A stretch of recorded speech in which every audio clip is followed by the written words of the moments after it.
Hold on. You sent it a link? No, hold on. I'm trying to get us live, nigga.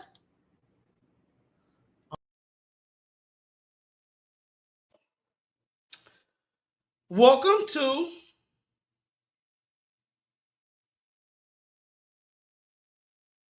another episode of Read and React Podcast.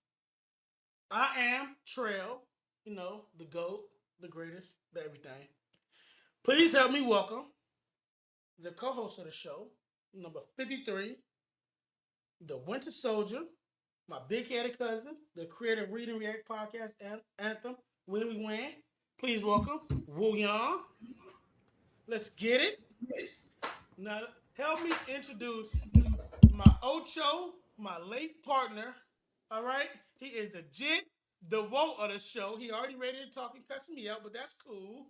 The Florida resident, the wideout route technician, the Kansas City lover, my homeboy Paris. Hey, boy, you gonna stop disrespecting me too, man. God damn. It is, man. Go, bro. What you mean, here I go? Who you What you said? said, Woo? I couldn't even hear you. I can't hear you either. You're mute. I'll keep muting myself, trying to make sure I don't cut you off. I said your name gonna be I'm open. This man, you nigga tripping. I sent Jasmine the link. Okay. Show today. Big show today. Big show today. Big show today. Big show today. Them Spurs. Told you, boy. Spurs Oh, let me mix. see. Spurs mix.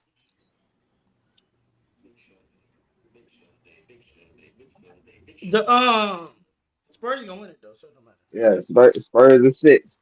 It ain't going 7. It's gonna probably go 4. I mean 5. Nah, it ain't going. Nah, it ain't going. It ain't going 4 or 5. It's gonna go 6. Spurs and 6. She's parking now. Hey Trail, what's our what's my 3 questions? What's what? I copied it, paste. I got 2 questions. I got the last one is with rapid expansion. All right. See, my shit finna be easy. My shit finna be easy. How do you plan on dealing with these young niggas as a lady head coach? Nobody give a fuck. Nigga, nobody give a fuck about you. Fuck you talking about? Yo, I was sitting here crying and complaining the whole week. We had another show. My cousin said, fuck me, huh? It must be fuck me. I'm trying to get rich and famous off this. This man here. You ain't gotta say nigga, okay? Young niggas, these young men. Okay? No. I ain't gonna say it to her, but while she ain't on, I'm gonna talk. You ready to introduce her, Trail? She's already in? Mm-hmm. Oh, there she go. Okay, there she go. Let me get ready. Let me get. Oh, it's about to be awesome. Wonderful show today. All right. Please help me welcome our second overall guest. She is a two-way superstar for the LA Legends and the most talented running back in the Wnfc. She's a business owner and a trainer for over 10 plus years. She is a new head coach of the Hawthorne High School football team. Please welcome Coach Jasmine Gamble. Hey everybody. What's going on? What's poppin'? Thank you for having me. Thanks for coming on. So you got out of practice? Yeah. Okay, that's awesome. That's cool. First question. How was practice today? It was cool. We met up at a park to just kind of go over some formations and things. You know, we made it to playoffs, so we play in about 4 days. So we just cleaning up some stuff, tightening up some things. Okay. Who's gonna start us off with the actual? Hey Jasmine, how's it going? What is your sports background like growing up? All sports that you have played. Yeah, so kind of all of them. I mean, I started off as a gymnast, actually a gymnast and a cheerleader. And then Once I stopped that, I got into volleyball and I ran track. I played basketball. And yeah, I mean, I went to four different high schools. So each high school, I played a different sport. Interesting enough, one of the high schools I didn't play any sports, but the other three I played different sports throughout high school. And then once high school ended, I hung it up and I became a worker bee. What's your favorite sport? Your favorite sport to play? It probably was volleyball. I feel like if I would have locked in, because I played volleyball competitively, if I would have locked in, I could have probably went to college and played volleyball, and I would have probably took that through. But that wasn't what ended up happening. Okay. You got anything else, Will? Yep. And then okay, so when did you gain the passion to play tackle football? I always laugh at this because it happens so late in the game. Um, I literally started playing at 31. So, I mean, I came in. I mean, I was a old head coming in playing, with all these young kids. But um, I was told about it by a friend. I actually went out and was like practicing and ended up tearing my ACL. So before I even stepped foot like for a game, okay, practice took my whole ACL. And so that was like a whole process, rehabbing from that. And then once I came back, I had something to prove at that point. So it was like lock in and see how good you can be, at this sport. And here we are. Yeah, I kind of heard something. I don't know if it's true or not, Yeah. but they say women are more susceptible to ACLs because of you guys' menstrual cycle. Do you believe that's true? There have been studies. I've actually read through some of those. Yeah, The the variables that are used, in my opinion, it's not enough evidence. But I will say that I think that women are more susceptible to them because of lack of like preparation. Like I think um we don't train enough, and we don't train unilaterally enough. So some of that development that these boys get from age 5 on, because they're playing this sport for, you know what I mean, coming in and playing a collision sport, later in life is different. And a lot of times you haven't prepped the body leading up to then, you know what I mean? So so uh, you've heard that as well, though, about yep. the menstrual cycle at ACL. Yep. Yeah, I think there's a lot of things that are tied into your menstrual as a woman. So, yes, we go through phases, hormonally. And so, yes, that can affect our performance. So I think it's more about the preparation, like how much can you prepare to prevent some of these things from happening. Um, and I just don't think that we are actually where we tap into those resources enough.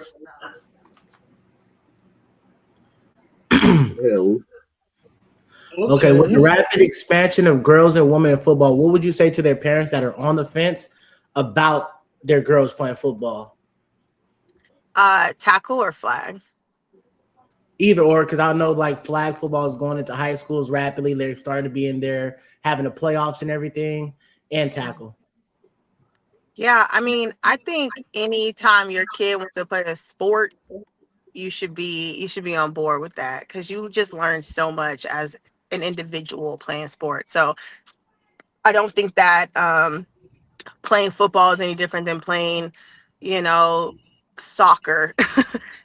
You can get hurt in any sport, essentially. So I don't think that parents should be hesitant to get their daughters in these sports. There's a lot of lessons that you can learn that are just great for individual development. So let your girls play.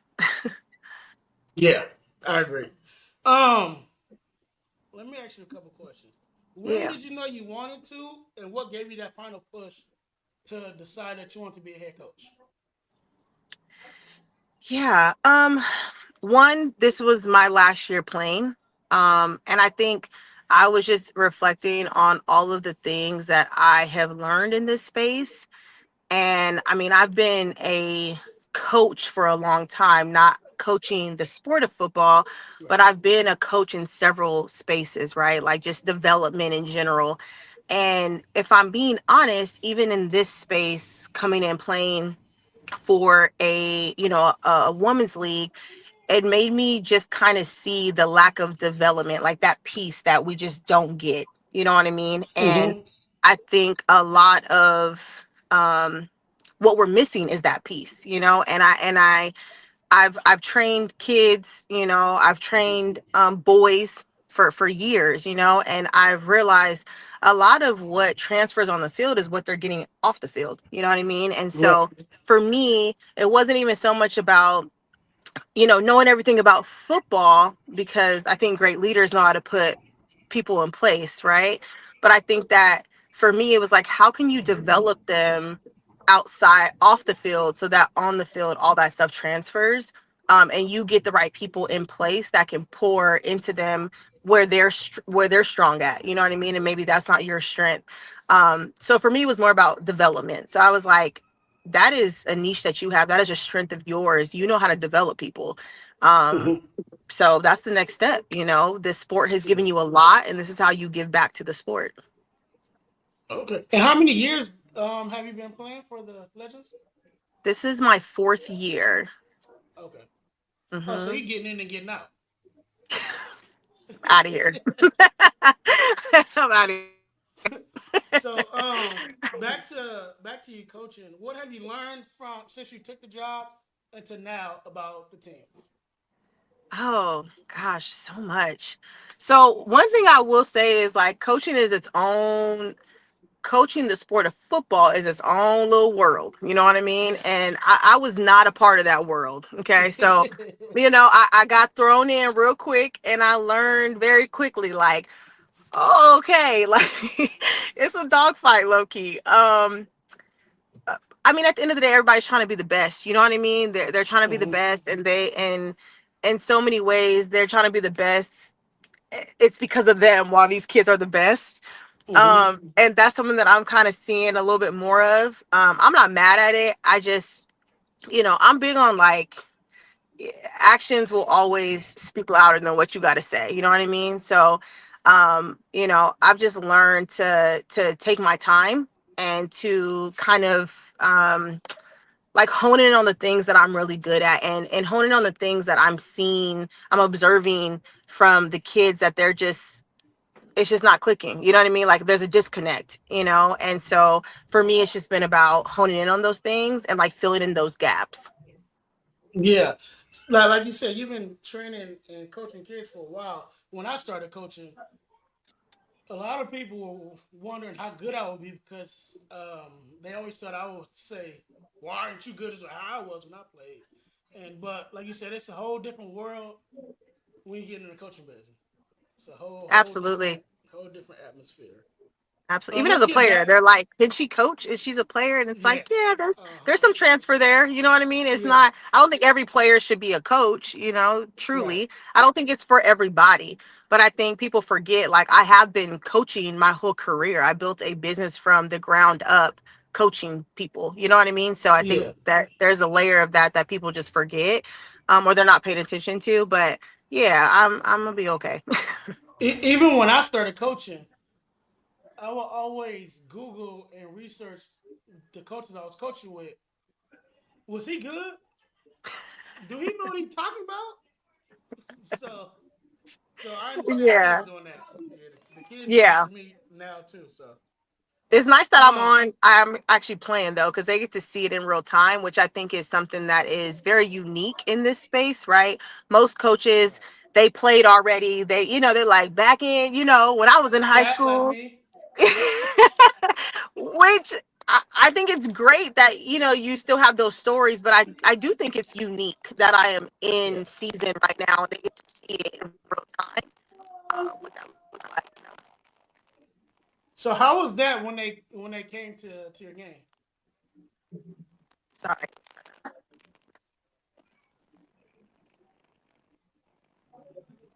Can you hear me? I can't hear you. How was that when they came to your to watch you play? That was exhilarating. Now the result was trash. I was very disappointed in that game as a whole because we took that L. But um, it was exhilarating to see because even even losing, like I got to see the dogfight in their coach through and through. You know what I mean? Mm-hmm. Like we rock into the wheels fall off. Um, so I think it was really cool for them to see. I heard about it the whole week. I practiced. They was talking about it all week at practice, and it made me feel good.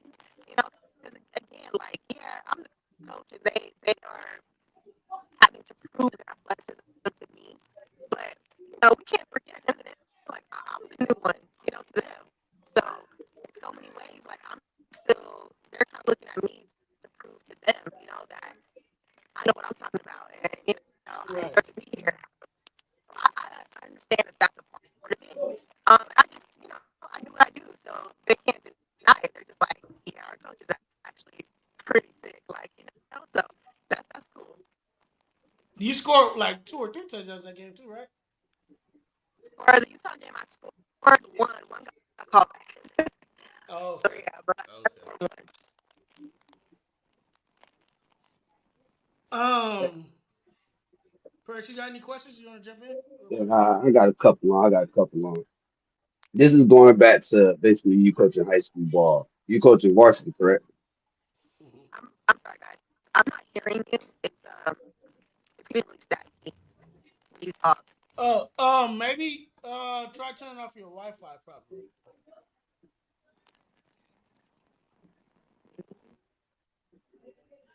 She shouldn't be on Wi-Fi though. Well, she in the car? No, but when the Wi-Fi is on, the phone goes slower for some reason. That's Can you usually a hear us now? fix. What was that?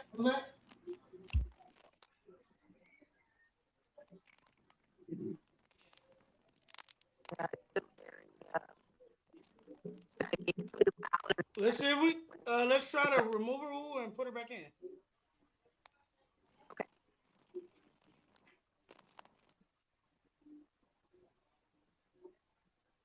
Well, message her to join back.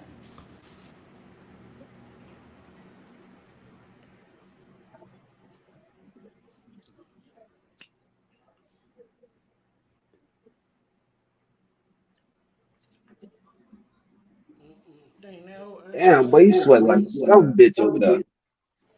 I don't need to open the window.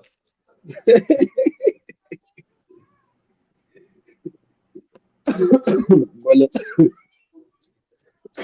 look like he was in the sauna.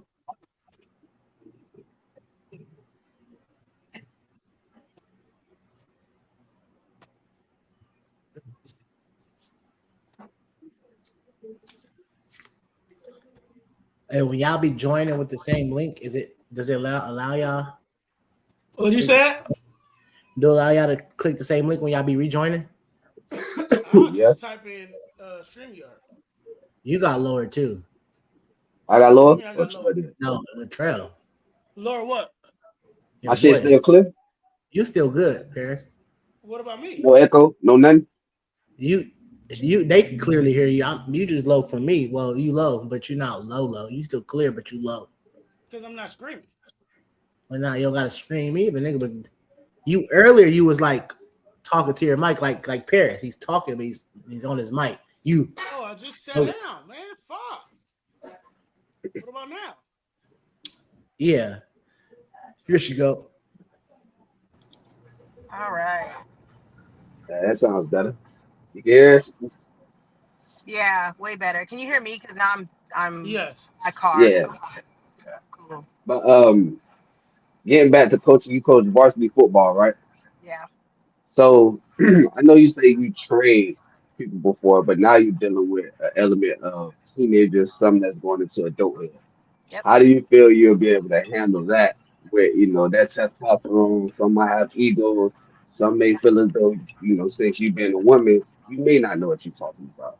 Yeah. Some might butt back at you. You know what I'm saying? You have to deal with that attitude. So as a coach, how do you feel as though you'll be able to handle that? Yeah. I mean, well, I've been there for a couple months, and we didn't already went through all that already. See, So that, it is. I know it. I but know it.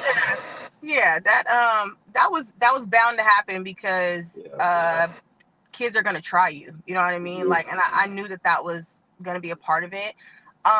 But also, I think in that, like, you gotta hold your ground, just like you would if you were coaching. You know what I mean? Like, I don't even look at it in.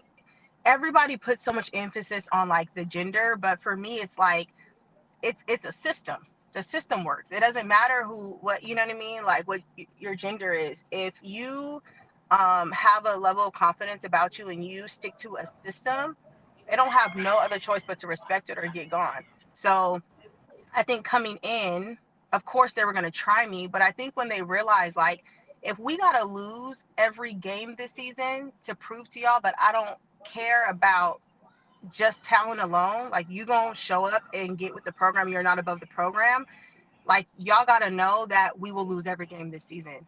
And I'm gonna be okay because I'm gonna get kids that actually want to be here and are gonna give 100%, and they're not gonna Yeah. spend my waste my time bucking back to try to prove a point, Yeah. right? I'm So gonna get your respect one way. absolutely, and sometimes that, that takes a little bit of time. So I wasn't shocked, you know what I mean, when stuff happened. Actually wasn't as bad as I think people think, you know what I mean? But yeah, of course they tried me, you know what I mean?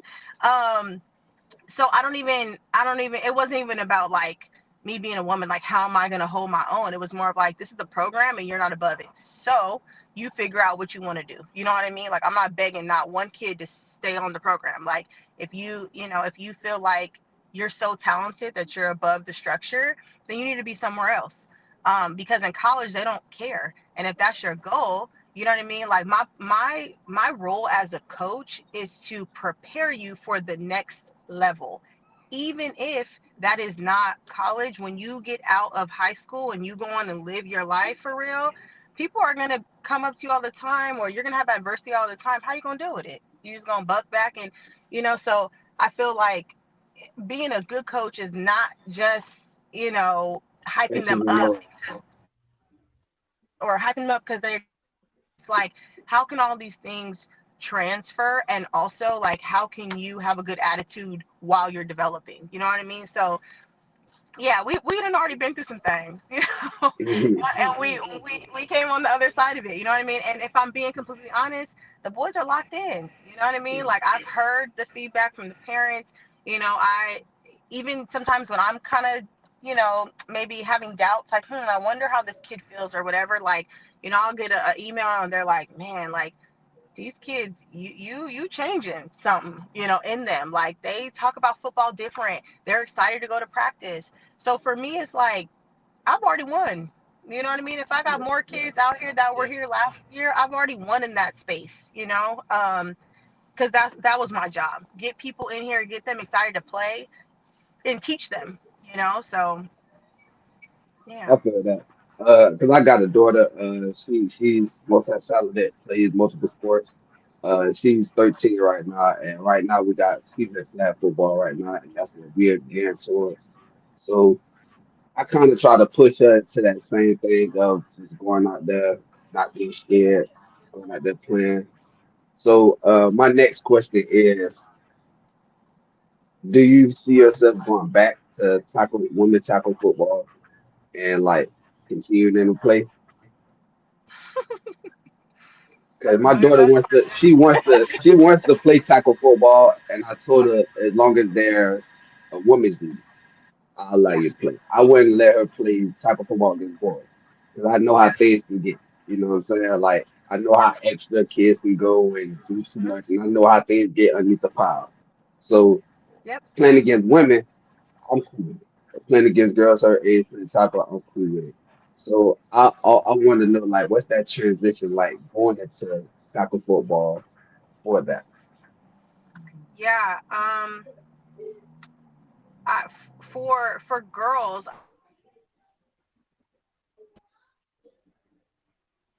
that you want to play, like, play any sport that you want to play. There's going to be a level of aggression, a level of competitiveness that's going to be a part of any sport you play. Mhm. So I'm on the same, I feel the same way about, like, having a women's league and women playing in that league, because at the end of the day, I am a coach through and through, but like biology is biology, and that's never going to change. So, I have played in this league, with individuals that are not biologically women, and I will tell you firsthand, it is different. I have So gotten hit by them. It is do different. do they allow that? Like, do they allow trans to Um, have if women? if I'm being honest, I actually don't really know what the new. I think the policy changed. I think this year.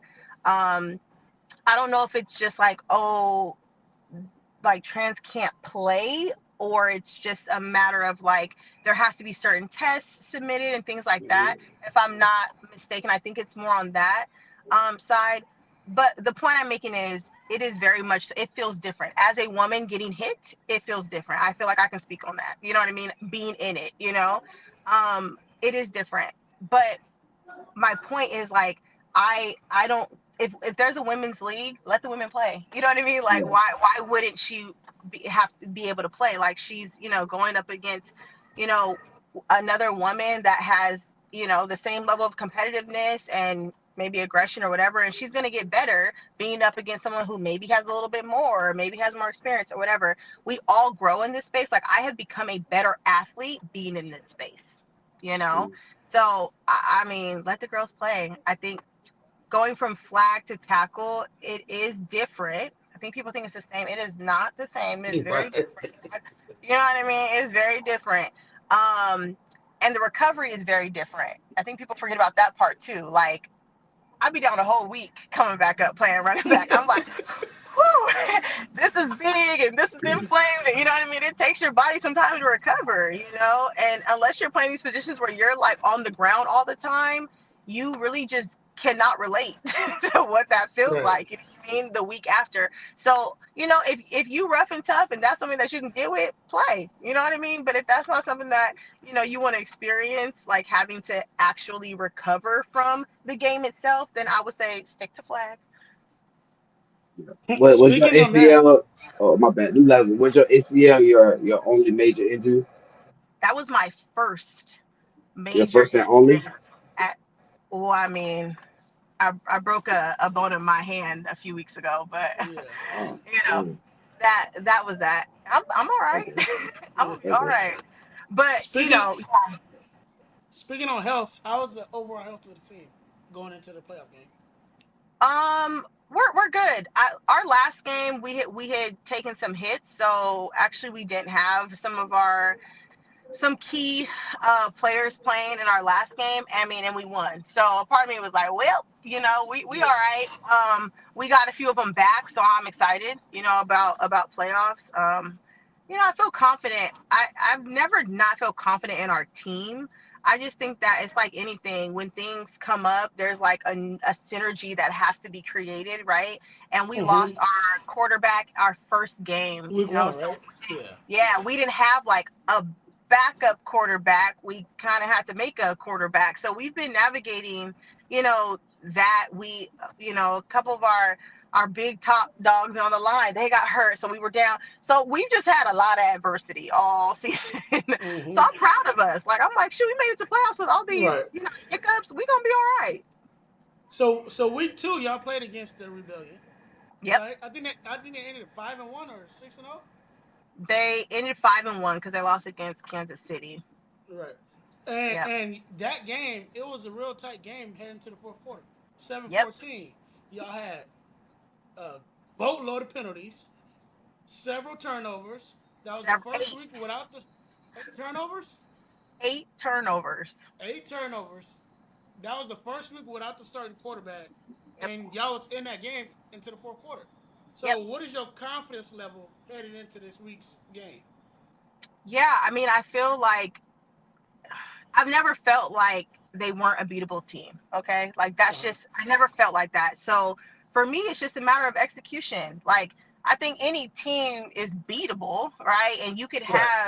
you can have, the plan, locked in, but if you don't execute, none of that matters. So for me, it's more just about execution. Like, there's not I don't have no fear around the team. I know that we can beat them. It's just a matter of, us all locking in individually for each other. You know what I mean? Like, I know Yeah. it's like, oh, you play for your team, but really, like, you got to play the best football you've ever played. You know what I Right. mean? And, Yeah. and that's going to show up for all of us. So, I just think we all got to be on, period. We can't, none of us can be off. We all got to Right. be on. How much of an emphasis is Brittany Lucerne in y'all game plan? Like knowing where she Ballers lines up and Baller's a baller, okay? yeah. Right. that girl gonna get flowers any chance I can Right. give them to her because she, I mean, but also like baller is like Other me to every ballers. other team, right? Yeah. Like they're like is nine playing, Right. and, Right. and Right. I recognize that. Like you gotta accept that you're the threat. So, you gotta leverage that, and that's Yeah. great for me. I love that. Like, okay, no problem. I'm the threat. Great. We also have other great players. You know what I mean? So Yeah. I'm not like worried about that. But, yeah, baller is one of those like you just identify who the threat is. She is the threat. She's fast. I'm fast, but she's just as fast. So, sometimes the outside run, I'm like, if anybody gonna give me, it's gonna be her. And I say it all the time, like, if someone gonna give me, it's probably gonna be her. You know what I mean? Right. And I'm okay with that because again, like, it makes me a better athlete. I tell her all the time, like, we chop it up on Instagram and stuff, and I'd be like, if iron sharpen irons for real, like, you only become a better athlete going up against athletes that are just as good as you, if not better. Right. And they're always challenging you. So for me, it's like I'm only getting better going up against the best. I'm okay with that. I ain't worried. All All right, right. now, Last. let me go. Non-biased question. Yeah, Do you guys like your chances? Do you like your chances in the playoffs? Like, realistically? I know you say you I have I injuries, do. and I like their chances. I Paris, know have you you say you watched? had injuries and everything. So, and yeah. you say Have you were you? down the quarterback. So, do you think your chances have dropped, or do you think your chances are still pretty high? No, I think our chances are still pretty high. I also feel like we've always been kind of the underdog, like even in the Okay. league. Like we're just, I think it's like, oh, LA, and that's Yeah. okay. Like I think that's okay because one, it's either like you gonna show up or shut up, and I just feel like it's gonna bring the dog out. I think that we So, have been the underdog for a little while, and that's okay. Um, but I think it gives us more reason, you know what I mean, to just play harder and to leave it all out on the field. Like playtime's over. Last question. But Paris, if you see Mariah Lopez, she nice. She probably like the AB of their league. I'm gonna have to She go check it. nice. Sick. I'm gonna have to check it out. Um, what do you I think is the told you I'm gonna be next watching. steps? I told you I'm gonna be watching. I need, hey, you got to send me a link or something, Cole. I followed you back. I'm I gonna need send to it to you. follow. I'm gonna need that link, coach. I gotta watch your games. Yeah. For real. What do you think is the next steps in women's football to take the next steps to keep growing? uh, I mean, I hate to say it, but the money got to be behind us. It's like it's very difficult to and this is just as an individual. This y'all know this sport is a hard sport to play. These men play this sport at a high level, and that's all they do because they get paid for it. You know what I mean? And at the end of the day, like, we all still have to go to work. Some of us are moms. You know what I mean? Like, some of us live in really expensive areas, so we got 3 4 jobs. You know what I mean? Like, and then we come out here and we try to play at a high level. um but the reality is, like, being able to play at a high level also is being able to have the resources to prepare for that type of play, right? So, and all that stuff costs money. It costs money to be Coach, trained. coach, I told them, let me know if you agree with me or not. I told them if the NFL backed you guys like the NBA does WNBA, Mhm. the woman WNFC would skyrocket way past the WNBA, and it wouldn't Oh, even be close. yeah. Yeah. I agree with that. I agree with that. But I feel like Flag kind of came in and infiltrated that space a little bit. And so that Yeah. backing, I felt like, the NFL backs Flag 1,000%, right? So Yes. I also kind of feel like that was kind of the cop out, like, well, we back Flag. You know what I mean? It's like, Right. That makes yeah, sense. Yeah. but Cause like, y'all we do. play tackle. Is there any celebrities that be at your game like that supports or anything that you have seen? I know you're in LA, so Yeah. that's a celebrity stomping ground. You know what I'm saying? I mean, not really any celebrities, but I mean, like I've had some opportunities to be on, some podcasts and talk to some people just because, like you said, we're in that area. Yeah, I'm in the fitness world, so yes, I come across people that are in that world, and but I feel like again, my job is to just spread the word. Like this is what I do, and then perform at a high level, so it's something worth watching, right? I told somebody I was doing a story on my Instagram the other day, and I was like, it's still a product at the end of the day. You know what I mean? We got to be good. We have to be worth watching. So a lot of my fuel, like, yeah, I'm a ride for my team, solid wins or losses, but the fuel comes from like, do people want to watch you? Are you good enough where people are like, I want to go see Jasmine run that ball because she be running. You know what I yeah. mean? Like that is actually the fuel. So because to me, that's how you get people to buy in. Because they're like, I'm so entertained, I'm so mesmerized by this talent. I want to come to a game, right? So I think if we looked at it more like that, I think other people that may not be putting in the work or the effort Yeah, see, Oh, she cut out. yeah, she probably got a call or something. Yeah. See, they need to bring a team to Central Florida, bro. I Tampa, told you there's Orlando. teams out there. Man, Tampa, Orlando. I'm talking about the league. They play in the Uh, bigger league. That's the bigger one.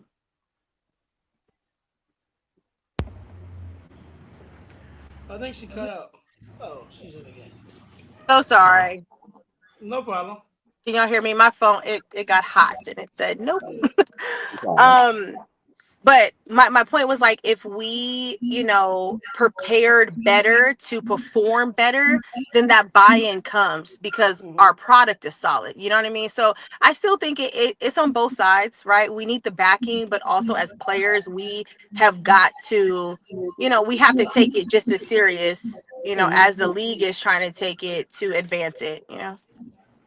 Have you heard Yep. about them trying to add more teams? I can't hear you. Specifically, can you hear me? Oh.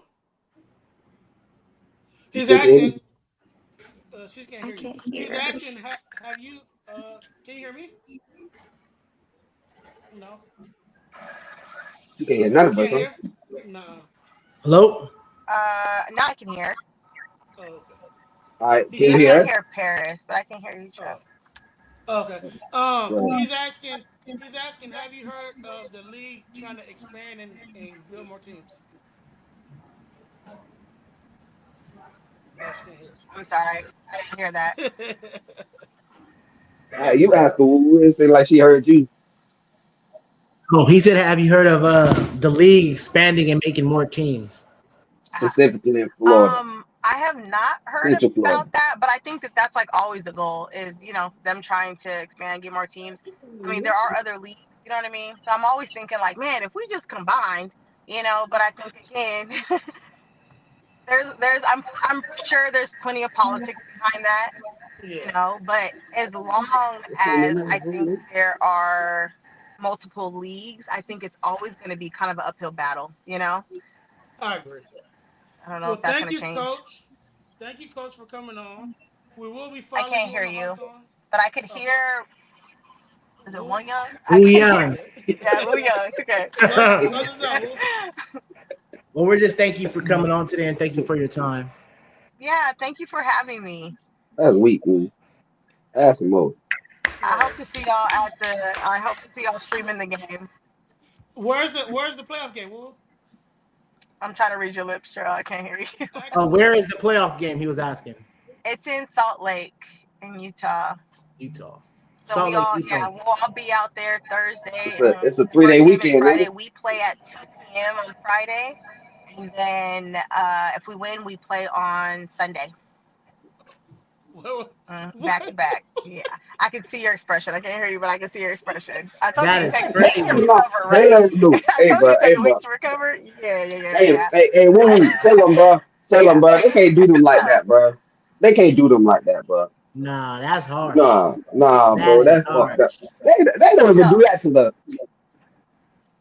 yeah. I All right. couldn't hear All you, right. We'll Paris, close this but out. yeah, it's rough. So that's what playoffs will look like. And then we I have pray a for you, couple coach. weeks, and then Pray we'll for you, all be in coach. Dallas either for the championship or for like all Hey, principal. coach, I'm gonna pray for you, coach. I'm You gonna pray just for you, out. coach. Yeah, thanks. All the prayers are being received because that's crazy. Yes, yes. All right, chat. Thank you, Jasmine, for joining. Thank you so much. You guys have a great rest of the weekend. You too. Thank you. You too. But that's fucked up, boy. Where your A day mic? rest? A day rest? That is crazy. See, why is A, it clear now?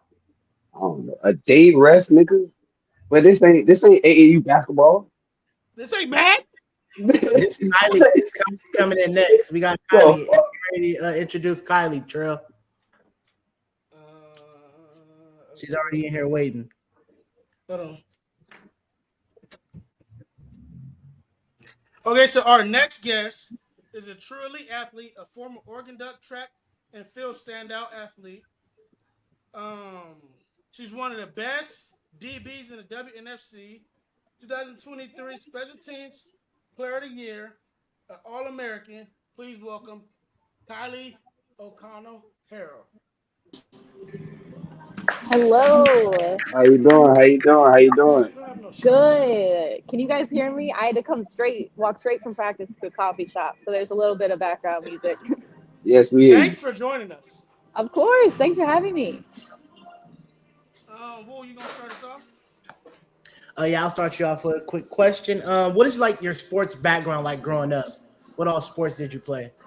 Yeah, I definitely did it all growing up. I just love to stay active. And in high school, I did 6 different sports. I kind of jumped around. I did, let's see, I did soccer, cross country, swim team, basketball, track, and even golf team. So I kind of just did whatever I could find. I did take flag football as an elective my senior year of high school. And of course, I was the only girl. I recruited one of my friends to join. And I like to say my claim to fame from that high school elective flag football class was that I was drafted first overall ahead of Justin Herbert, who is now, Oh, making $250 million or whatever it is. So I can say I was drafted ahead of Justin. oh wow. Hey, That's there we awesome. go. Hey, don't tell my boy Latrell that. That's gonna give him ammo to kill Herbert even more. That's gonna get him. That's gonna give him ammo to kill Herbert even more. Well, she's an all pro player of the year. Justin Herbert's never been that. See, look, there you go. There you go. Wait. So you went to high school with him? You said? Yeah, I went to high school in Eugene, Oregon, Sheldon High School, like a big sports school. A lot of like the Oregon football coaches, their kids always go there. So yeah, I was the same grade as his brother, his older brother. And yeah, then went on to Oregon and ran track there while he was playing football. So you What should year? have Hold on. played. One question Mhm. before that way I can do a little research. What year did you run track at Oregon? I graduated in 2018, so I ran track my junior and senior year at Oregon. You had a big. I'm not supposed to see. So you should have got the scholarship to play quarterback at Oregon, and he should have ran track I mean, I would because say I'm not a quarterback. I have played every position you can think of across my 5 years playing women's tackle football, but I will be the first to tell you I am not a quarterback. I would be a running quarterback, that's for oh, okay. sure. Okay, so when did you gain the passion for football, and what made you want to play tackle football? Yeah, I've always loved football. My dad actually played football at Oregon in college. He also ran track at Oregon in college, but I grew up, throwing the ball in my backyard with my dad and my younger brother and just playing it for fun, going to Oregon football games my entire life. And then when I was an undergrad at Oregon, I still had the passion for the sport, but obviously still not a lot of opportunities for girls or women to play. So I covered Oregon football for the sports paper, the Daily Emerald at the school. So I was in the press box for Oregon football games and covering the sport, going to the press conference, asking the coaches and the players questions. So I was really immersed in the game and loved it. But again, I never had the chance to truly play until a few years after undergrad. I was living in Portland, Oregon, and one of my friends from undergrad was a videographer and photographer for the Oregon Ravens. And I saw him posting about it. I was like, what? There is a women's professional tackle football team. How did I not know this? I have to try out. So I immediately tried out that season. And yeah, the rest is history. my boy won't tell you, Trail, but he's kind of jealous that you was around his favorite team more than he was, especially during that time. That boy love Oregon. He actually was born in Oregon, Paris. Oh, no way. Yeah, I was born in Salem, Oregon. Oh, wow. That's amazing. Yeah, I was born in Eugene. Okay. Small world. With the rapid expansion of girls and women in football, what would you say to them and their parents that's on the fence about them playing football? I would say give them a shot. Like, why? I think now that the flag has become more prevalent, Oregon is even voting on adding girls flag football as a varsity sport in the coming year. And so it's becoming more of an opportunity for young girls. And I think whether they're playing flag or playing football on the boys' team growing up, I would say the parents should let them have a chance, see how they feel if they like it, because at the end of the day, it's about teaching and having access to coaching, especially as a young child. Like I always talk about, this is my 5th year playing women's tackle football, and I wish I had a foundation of like 10 years of really locking in how to tackle and a lot of those basics. I feel like it's I've gotten it over time, but that's something we and the WNFC kind of missed out on, is having that like 10-15 year youth experience to really Hmm. know the game like the back of your hand. Yeah, I agree. I agree. This week you guys will have a playoff game against Mississippi Panthers, and I expect it to be very entertaining with the second and third leading passing quarterbacks. As far as yardage this season, what is your mindset as a DB heading into a game like this? I am so excited. I mean, honestly, every time I have a chance to play in a game. The season's so short. I try not to take it for granted. So I'm so excited to step on the field. And knowing she is passing quarterback, she likes to run it too if she's not saying Right. anything downfield. But I hope she throws it. I am so confident in our secondary. I want her to throw it as much as possible, because I will bet on my secondary every day that we're going to come down with it. So yeah, I'm just excited to get into the game and stay disciplined on our coverages. Like I said, we just came out of a practice. We had 3.5 hour practice today, 4 hour practice yesterday. We're all feeling really good and excited and have the game plan down on lock. So we're ready to go.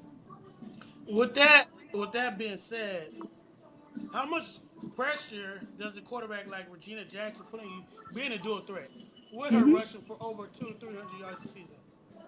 Yeah, I mean, it definitely adds another layer to the game that, we have to respect that she may pass it downfield, but also know she may run. So just being really disciplined with our eyes, I think at corner, that's one of the most important thing is, yes, if I'm in man, I got to be locked in on my receiver, but I also have to be listening. If I hear run, or if I see the receiver that I'm covering start to block me, I got to shed that block and get downhill. And again, I have so much confidence in our defense from the defensive line and the linebackers and the secondary. Like every stage of our defensive game is so strong. I'm confident that if she does run it, we're going to get downhill and she's not going to get a lot of yardage. Oh, Would you? I just realized. Oh, my bad. I just realized you did go to school with my dog, Deja Stevens. Oh, yes. Oh, my gosh. Yeah, Yeah, I ran with I call Deja. her Slim. Oh, I went to junior college with her in Oh, California. my gosh. Yeah, Yeah, she's incredible. I mean, I'm a she was an dog. Olympian. That's Yeah. part of why I feel like I really appreciated my Oregon experience, being able to compete alongside Olympians like Deja, like Ariana Mhm. Washington, like uh, Raven Rogers. It made me better, and that's ultimately like what I want to see in women's tackle football, and why I came to the Prodigy, because I want to be up against the best of the best, and Prodigy's got insanely talented receivers, the best secondary in my opinion in the league. So that's why I came to this team, so I could be around the best athletes, just like I was when I was at Oregon. And I know you got speed. If you run the track with Oregon, you gotta have speed. You got to. They not accepting nobody speed. I I mean, I'm very confident in my speed, and that I'm going to be able to like match up or beat the speed of every receiver I go up against. So, you have to have that confidence in yourself, and I know my strengths, and my strengths are in my legs, in my speed, and my reactivity. Um so yeah, I'm not I'm fast. There's a fine line between confident and cocky, but you also have to like have that belief in yourself, and I believe in my speed. Ain't no such thing as cocky if you can back it up. Yeah, that's Yeah, true. ain't no such thing. Paris, you should see her. She is one of the most explosive punt returners in the WNFC. What, what, Listen, what would you say you average? Over 20 yards? Oh yeah, for sure. I mean, I love punt Oh, yeah. returns. I love special teams, and punt returns in the Prodigy are where I've had a chance to get in on specials. And if they're kicking it to me, then I'm gonna get at least 30 yards. And part of that too is the blocking, like having strong blocking in front of me and me being able to confidently secure the ball and find those gaps. It's so fun. I mean, give me space and it's over. So Yeah. I hope so is people that keep keep kicking it to me because that's one thing is is that your sometimes they favorite? kick it away from me. That's your favorite phase of the game? Special teams. I mean, I have defense is definitely my favorite, but I love special teams because it's all explosive plays, and you know, it's it's I shed a lot of blocks because I'm able to get up to full speed, and it's hard for open field tackling. It's hard if you don't have the angles, and so I feel like that's where a lot of my explosive plays can come from because, like I said, I've got the blocks, I've got the speed. I just need the space, and it's over. A lot of teams don't really throw it to you. Do you think Mhm. that's due to your return ability as well?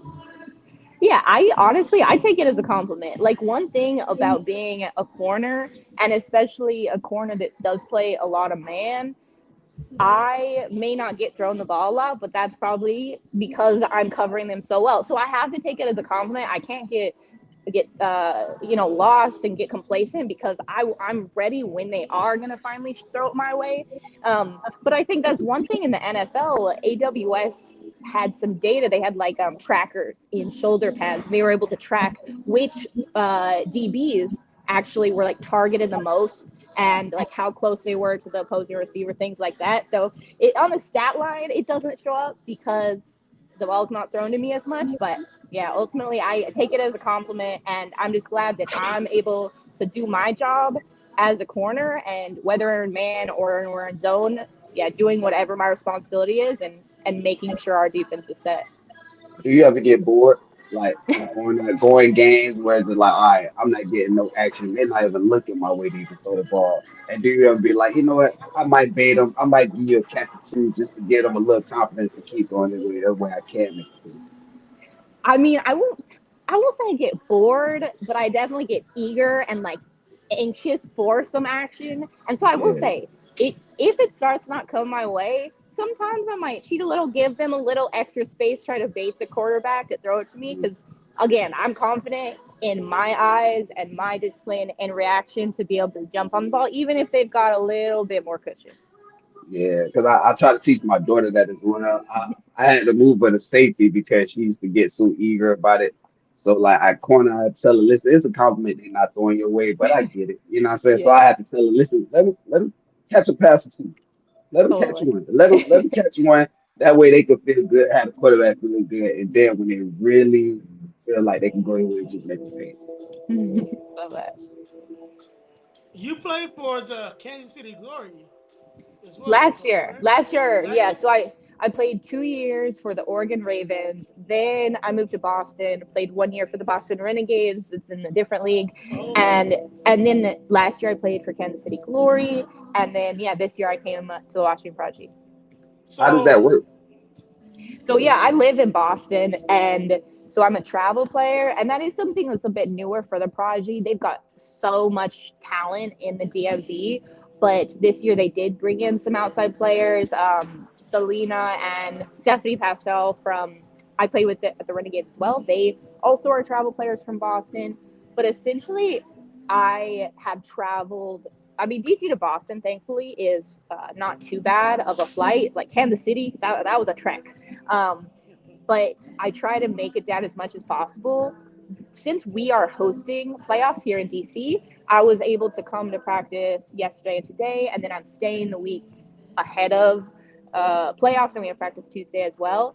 So my job they are really supportive and flexible when it comes to certain things like that, and allowing me to make the most of my time here, because unfortunately I'm not able to be at every single practice, but we also have film sessions, and the DB group is really great at communicating like what we did at practice if I wasn't there.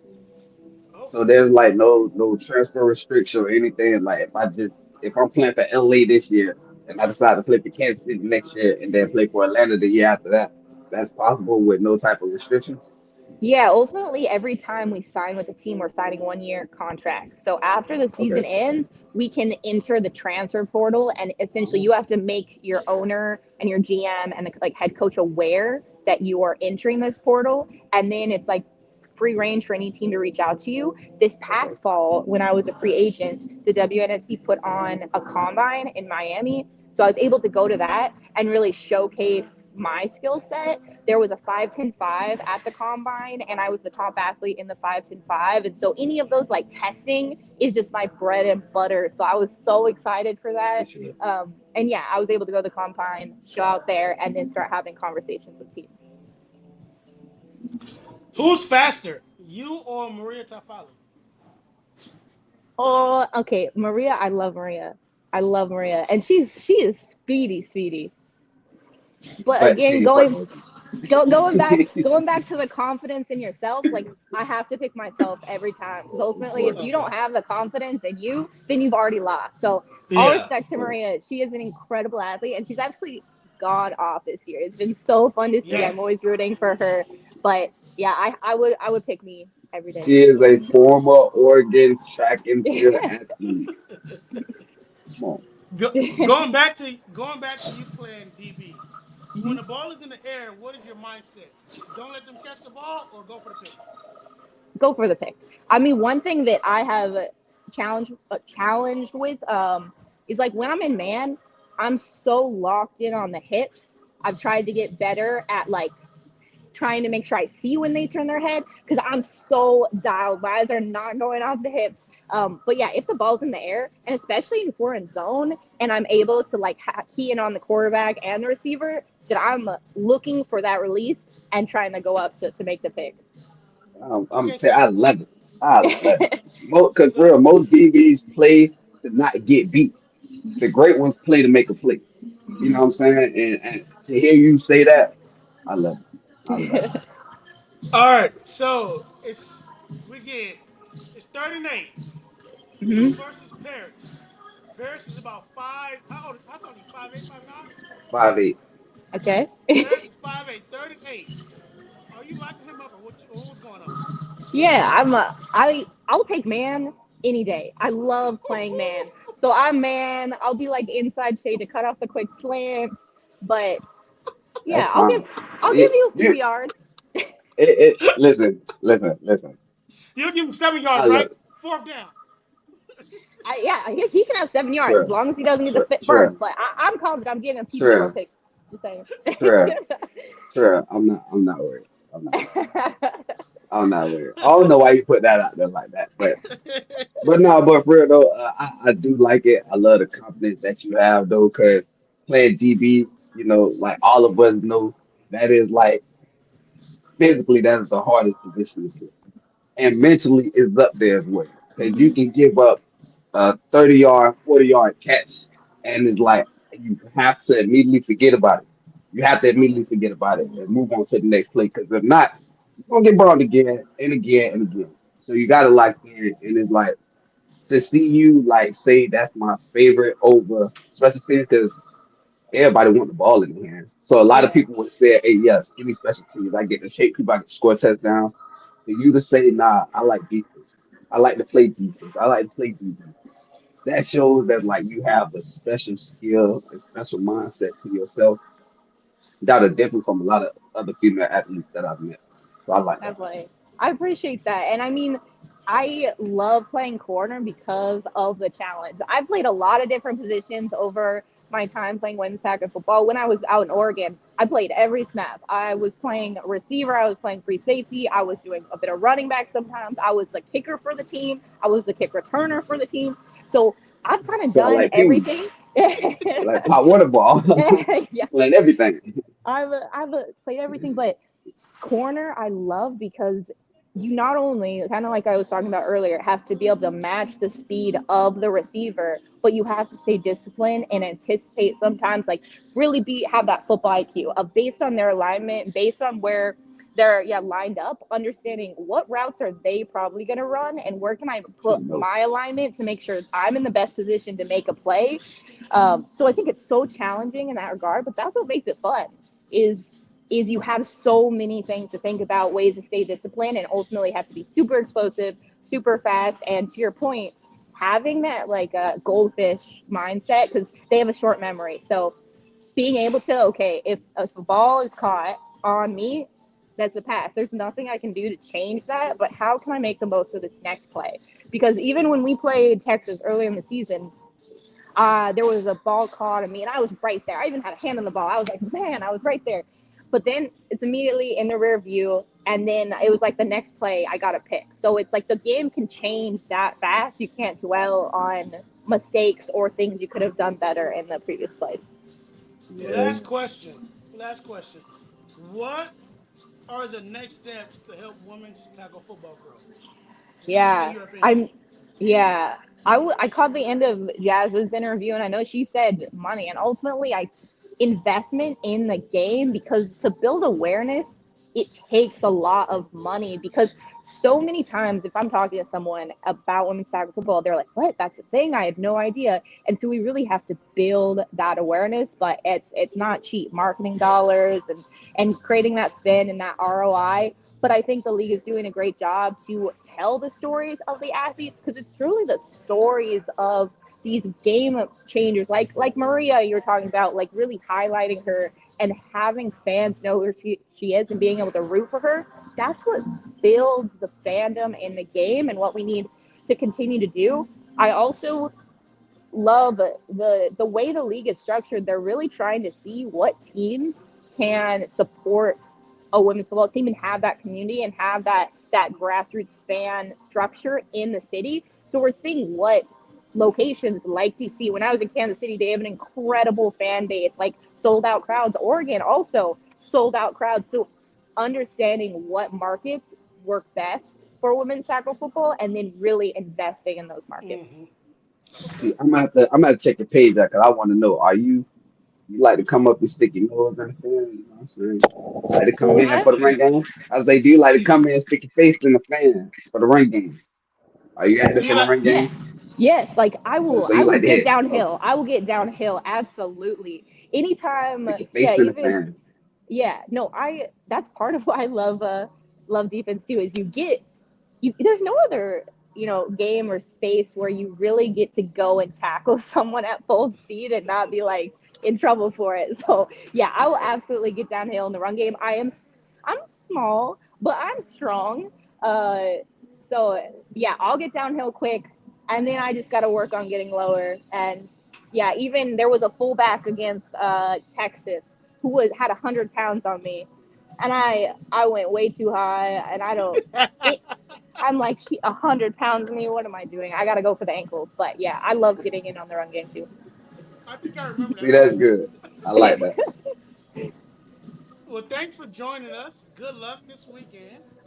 I'll be tuned in. We'll be tuned in, Yeah, I gotta and watch it. I got it. let's win a championship. Let's do it. I appreciate it. Yes, keep an eye on the Prodigy.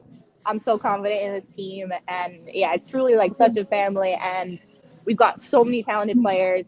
I'm so, yeah, Yeah. stoked to step on the field on Thursday. So stay tuned. Okay.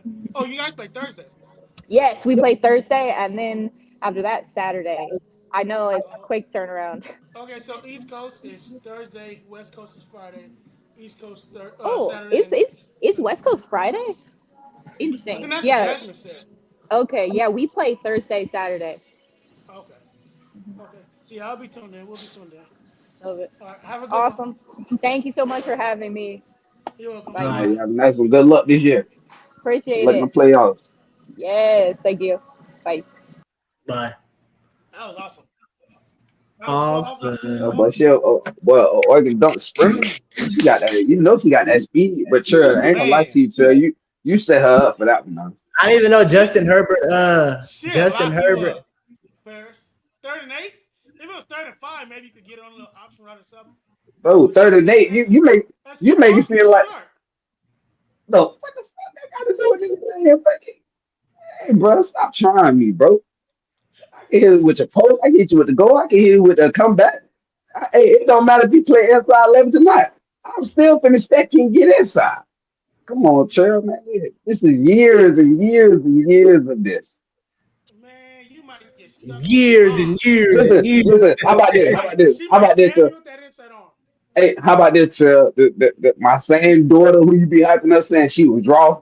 Who you She think teaching nice. me? Who you think teaching me? Yeah, but I could still teach a great running back. I can't do it no more. I can still get out there and do it though. That's the thing. I still get out there. Now we We got a make it tournament happen. coming up this week too, though, Trail. Y'all got a My tournament? daughter do. Yeah, Oh, okay. ING tournament. Is there a link to it? It might be. We got one. I sent to you. Yeah, send it to me. Y'all got a flag tournament at IMG High School. ING, yeah. It's an academy. That shit ain't no high school, bro. That's what I mean. I know what it That is. shit big. It's IMG is in Florida. Yeah, it's in Brandon. That's right down the road from me. I passed by ING too That many campus times. I could park. crazy. Yeah, that's right there. Like, we don't ran track there. We don't play football. There. Like shit, this gonna be our like 4th, 5th time there. So they got all the amenities, everything. Yeah. Pools, But tennis courts. they got as soon as you drive on campus, but they got apartments inside, like apartment style houses and all that inside for like folks to stay in. Like the people that's not from there, but they stay in. Hey, hold on. Before she joins, tomorrow is June 1st. AJ Brown might be gone. Yeah. Don't cry. Don't Nah, don't cry. cry. You wanted them gone. What you talking about? You wanted them gone. And you know what's coming to this, especially as soon as y'all drafted McCall Lemon. You seen it. You ain't But care. AJ Brown might be gone. So what? You ain't care. You wanted this to happen. All And right, you we got ready? McCall Lemon, Yes. the same. Ready? Come on. So our next guest combines excellence on the field and in the classroom. Graduate from the University of Utah with a bachelor's degree and a stand-up professional football player for the Utah Falcons. A leader in the Wnfc. Please welcome Bergen Myers. Hey y'all, Hello. How Did I you pronounce your doing? name correctly? Go ahead. it's Bergenmeyer. Bergen Bergen. Myers. Okay. Bergen. Bergen Welcome Michael to the Myers. I'm show. about to call you that. Thanks for taking the time and having a conversation with us. Of course, thanks for having me on the show. Woo, you want to start us off? Yes, sir. So, what is your sports background like growing up? What all sports did you play growing up? So I grew up playing competitive soccer from the time I was about 8 years old, and I played all the way through high school. Then I unfortunately suffered a knee injury that ended my soccer career. So I just played mostly intramural sports through college. And then I came back to sports probably about a year and a half ago, playing flag football. I started with one team and transitioned to the Utah Sting. And then this is my first year playing tackle football. Oh, okay. Yeah. Wow. First year playing tackle and you tied with what, number 2 in interceptions? Yes. Dang. What else you got, Will? So what made you want to start playing football and gain the passion to play it? So it did kind of start with a beer league. So in Utah, we have this league called Beehive where you can just kind of go out and just have fun with your friends. And so a lot of my sorority sisters, after we graduated to stay in touch, started playing in that league. And then just kind of through that, there was a lot of Sting girls, who's the competitive flag football side of things, encouraged me to try flag football. And so I was doing that with them for probably about 7, 8 months. And then a lot of those girls also play Falcon. So they were just kind of encouraging me to try it out. So finally I kind of caved and was like, okay, let's give it a shot and see what it's about. And so I came probably in October and just been here ever since. That's dope. That's dope. Yeah. So what sports did you play growing up? Soccer. Soccer, and that's it. Yeah, just soccer. So what made you get into flag football? Oh, just kind of the beer league and just trying to find a community. And so just it was kind of hard to Huh. want to go back to soccer after I had blown it out. So I blew out. So I've had 3 knee surgeries. I'm like 26 with 3 knee surgeries. And so I blew out my Same ACL. knee, What? same knee, or both knees? Both knees. So I've had 2 on my right, 1 on my left. So I blew out both knees. And my surgeon was finally like, you can walk when you're 40 or you can keep playing soccer. So I ended up giving up soccer. And so when I kind of came back into sports, it was really hard to want to go back to soccer just because I'd had such bad luck. And so everyone went to football and it was becoming a lot bigger. So I decided to give it a try. Okay. With the rapid expansion, we've asked everyone this so far. With the rapid expansion of women and ladies in football, what would you say to those women and their parents that's on the fence about having their daughters play? Just do it, especially to those girls. So my parents are actually still on the fence. They found out Oh, okay. recently I played. So it was kind of an interesting story where my parents did not want me to come back to football. Or not football, sports in general, just because of all the knee surgeries. And so they found out I was playing football because my dad's best friend saw my post and I was like, I thought I blocked everyone. Like I thought I blocked everyone. And so he's like, we need to go to one of her games. I was like, gosh darn it. And so my dad's finally kind of come around to it a little bit. But I think the biggest thing with football is there's a lot of turmoil that you're going to get injured and the brain stuff. And, you know, studying psychology, I had a lot of those concerns too, that you're going to get the TBIs and the concussions. And the thing is that's a risk in any sport that you're going to play, whether you're boxing, playing soccer, probably not tennis, but like there's a risk of injury no matter what sport you're going to do. So just taking the necessary precautions and realizing that this is just a sport, just like any other sport. And also Yeah. that you're not playing men. That's like the other thing too, is when I came into this, my dad's just like, I don't want you to get hurt. And when he came to the game, he's like, it was kind of hard because you see football as a primarily male sport. Mm-hmm. So it's kind of hard to picture women, especially when I'm 5'4" and not, you know, a big and buff. He's just like, I don't know how you're going to do. And I think seeing that I'm actually just playing women, not necessarily going up against a 320-pound man linebacker Yeah. was helpful for him. So I had to ask, 3 major knee surgeries. Do you think if you were to sustain another one that like you would stop, No, or is that not a question? Okay. no, I love It's her it. first year. She can't stop yet. I mean, hey, listen, man. Some people with 3 of them, it's like, man, I don't want to go through too many. She can have I mine. know. Most of my parents just may know they're like, please don't get another knee surgery. It's like, but if we do, I can come back, right? And they said, oh, brother. It was actually funny. My friend actually just tore her ACL. My surgeon told her to tell me not to get another knee surgery. Wow. It's like, I'll start it. Right. This week, you guys have a rematch. Oh, yeah. From week 2 with the Kansas City Glory. With this being your first year, how much are you taking from that game, and how much did you grow from that game to leading up to this week? I think there was a lot of growth. I think every game, win or lose, there's a lot of growth. And Kansas City is a brilliant team. Like they're fast. They have Maria Patali, Cassidy Snowden, who are phenomenal players. And then on top of that, they have a very strong offense. They're a very strong run team, which is something that in this league is very crucial. So there's a lot of learning of how to like to cover the flats and kind of adjust for that. Especially my first year, I didn't know how to shut a block when I played Kansas City the first time. And so like that will definitely be kind of interesting. But I think even us as Falcons, and like I think every team watches every game and they look at the mistakes that they made, which I think we have made plenty. We've made a bunch of good plays, but we've definitely made plenty of mistakes, and we have definitely kind of gone through and applied some of those corrections to be able to have it be a very competitive game. Because obviously Kansas City is going to adjust for us, we're going to adjust for them. Yeah. And so, yeah, it's definitely, I think we have some fun stuff that we've kind of worked out that I'm excited to try out in the game. Okay. You mentioned these two. Kansas City have the most explosive running back, in my opinion, in Fatali. And they also bring in Cassidy Snowden as a Wildcat quarterback sometimes. Yeah. Do you think you guys have a good plan to contain? I know you can't stop explosive players like they are, but do you have a sense that you guys will contain them for the most part?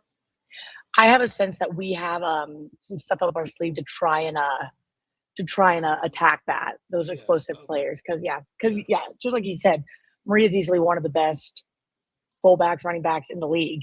if not the best. Yeah, it's hard to. Like, I got into one foot race with her, and I said, never again, never again. So that didn't go well. No, not at all. I was like getting winded. I was getting gas. I was like, the gap got bigger. I was like, oh my gosh, I can't even compete with that. But yeah, we definitely are looking to have more of a contained game and kind of watch those flats and kind of watch for those like big sweeps that she just gets those really big yards on with Snowden. We have some things to contain that as well. I think we've kind of added into our our repertoire as a defense. Okay. How much does the offense you guys run assist you guys on defense with not having to play too many snaps? They control the tempo. How does that help you guys out on defense? So I think it can kind of depend. So I think there's times where as a defense, if our offense is having a hard game, because I think you can't always be on it as an offense or even as a defense. It definitely kind of ramps up the defense to want to perform to kind of pick up our offense. And then there's times where if defense has like a rough drive, it's really nice to see our offense really just kind of plow through. So like we have a bunch of really great running backs like Giamon Dragon, Liv Green, Jay Vick, and then obviously we have some like household names with like Tina Tella, and just kind of seeing them kind of get after it. It's just very helpful for us to really want to lock in and make sure that we're giving them the best position to get back into scoring position, whether they kick some ass and get all the way down and get a touchdown, or if they fumble it and we want to get it back from them before they get down on the 1 yard line of us. Yeah. I think Mount Dragon is one of the most underrated running backs in the league. She's 100%. very good. Yeah, she's brilliant. She's brilliant. Let me see what other question I got. How do you stay engaged in a game as a DB when teams like Kansas City, they really don't throw that much? So how do you keep yourself locked in? The one thing with a team like Kansas City, you have to stay locked in. So with our particular defense, you're kind of on an island out there. And you're kind of waiting to see what's going to happen, if there's going to be a sweep coming to you or not. So you're kind of always having your head on a swivel to see where the ball is and where you can kind of go assist. So just kind of making sure that I'm obviously a pass defender first, making sure I have my girl contained, but then also making sure that there's not a Maria Fatali coming on the sweep under where I'm supposed to be. So as a DB, I asked Kylie this as well. The ball's in the air. What's your first mindset? Make sure the receiver don't catch the ball or go for the pick? My first one is actually just close the gap between me and the receiver and then turn my head. And then depending on where it is, kind of figure out my next thing. The biggest thing is I want to be in phase because I sometimes will reach for my defender if I don't know where they are. But I think that's my first thing is making sure I know where they are and then turning and then kind of gauging. But if I had to answer the question, probably try and go for the pick. What made you play DB? It was an accident. I was playing DB accident. So originally when I started, I was the starting wing back. I was supposed to be starting wing back when I first started playing. And I was actually living in Salt Lake City now. So now I'm actually a travel player coming from Denver because I got a job and moved. But I was originally playing where Liv Green is playing right now. And when I moved, I had to take about a month off to move, kind of get into my job, get onboarded. And so when I came back, she had been practicing. So she had kind of taken over that starting role. So I was kind of doing backup for her, just kind of, relearning a lot of the stuff that I hadn't been doing for months while she had kind of been learning the ropes. So she was kind of helping me get back into that. And they said, Bergen, we need a corner on scout. Can you go play on scout? And I said, sure. So I went and played one play on defense. And then they kept saying like, yeah, keep scouting. And then first game of the season, they said, you're starting, and threw me in to start. So it was a little bit of an accident. I didn't mean to start. Yeah, I was scouting just kind of on the offhand chance. And they said, you're starting. I said, oh man, okay. let's go back to the drawing board. Yeah, so it was a little bit of an accident. So do you have much knowledge of the position before playing this year? Say that again. Did you have a lot of knowledge of playing DB before starting this year? No. So what have you learned? I have definitely learned. Gosh, there's so much I've learned. I'm still definitely learning. But I think the biggest thing is I've learned how to contain. That's been like the really big thing for me is like learning to contain. A lot of times, sometimes I'll attack the ball and like feed my players. So that's been the biggest thing. And then trusting my safeties has definitely been hard. So in flag football, I usually am like kind of dropping into a safety position rather than playing pure corner. So that's kind of been an interesting thing of like not being able to see the field and play more up and pressed.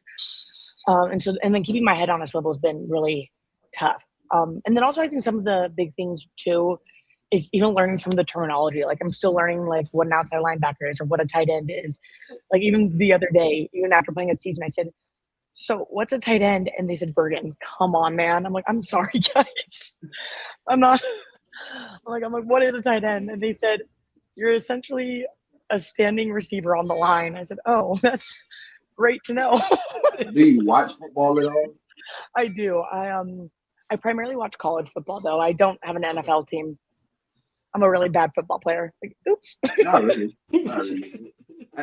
Trust me, there's a lot of NFL players that a lot of people don't know that just good at football, but don't like football, don't watch football outside of when they play. There's a lot of NFL players that are like that. So, Yeah. So it's 3rd-8. 101. You versus Paris. Do you get to stop? Oh, 100%. That's what I'm talking about. 100%. 100%. That's what I'm 100%. talking about. Yeah. What you got to say, Paris? Is she in here?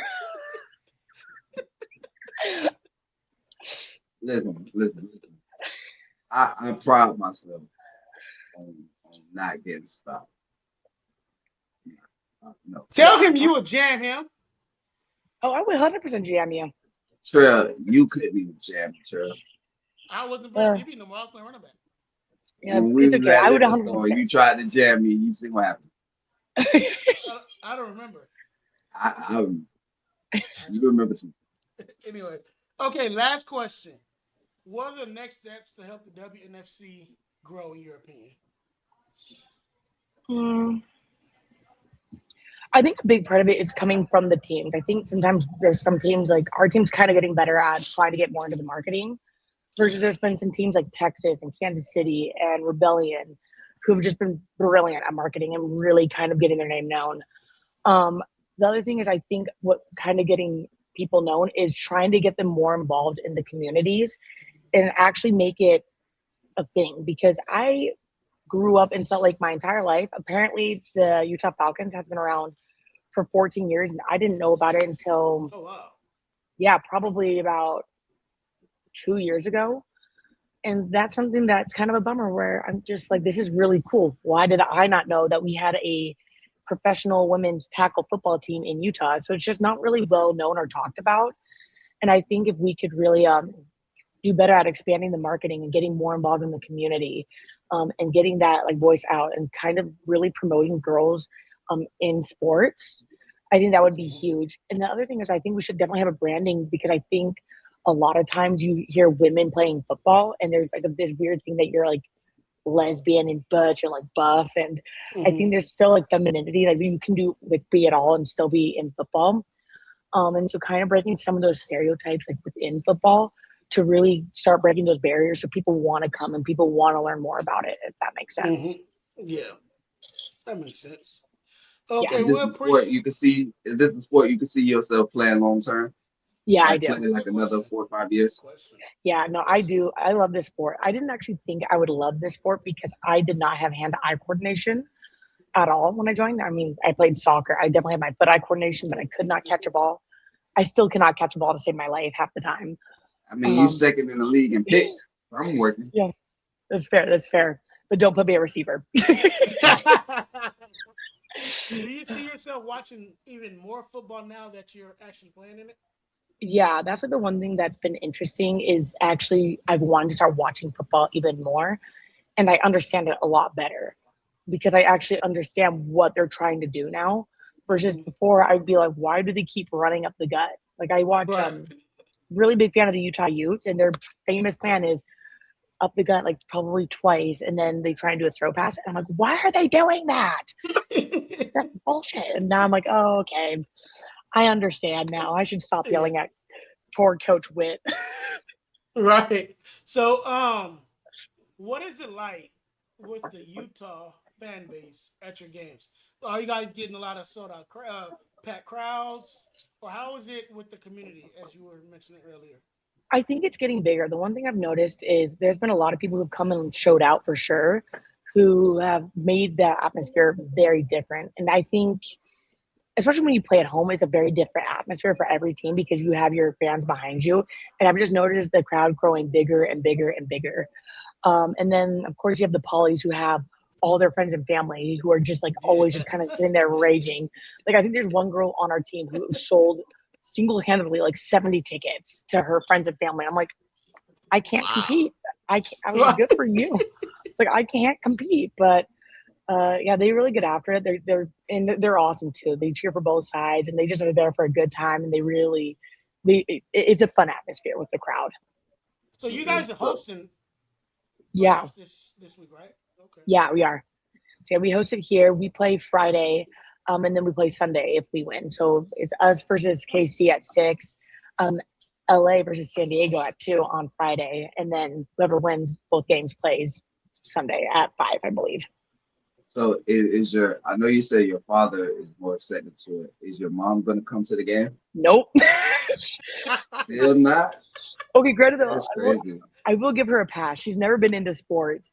Like I Okay. remember one time she came to one soccer game and she was told she couldn't come back because she was reading a book and they scored on us and she stood up and went, "Yeah!"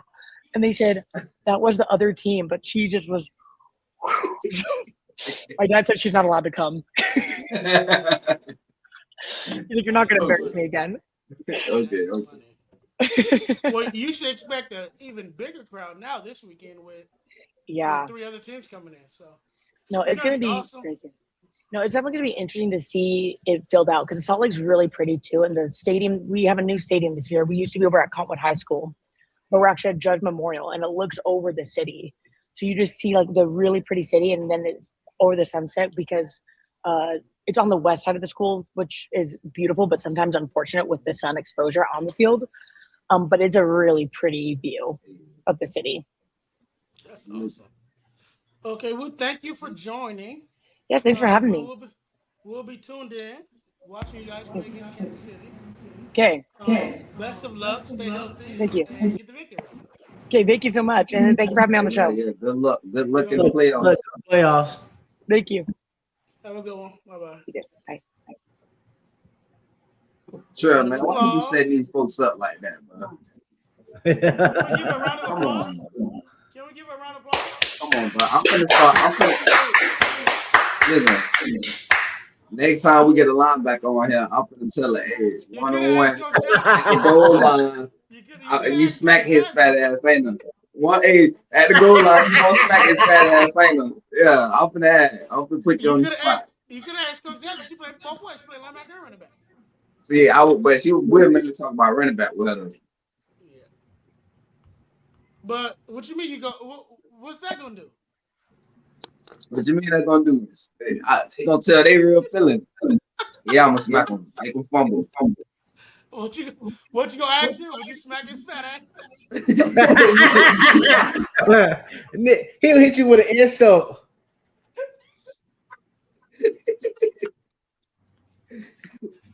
That is Oh, funny. Well, man. that was 3 great interviews. I really appreciate them coming on, taking the time out.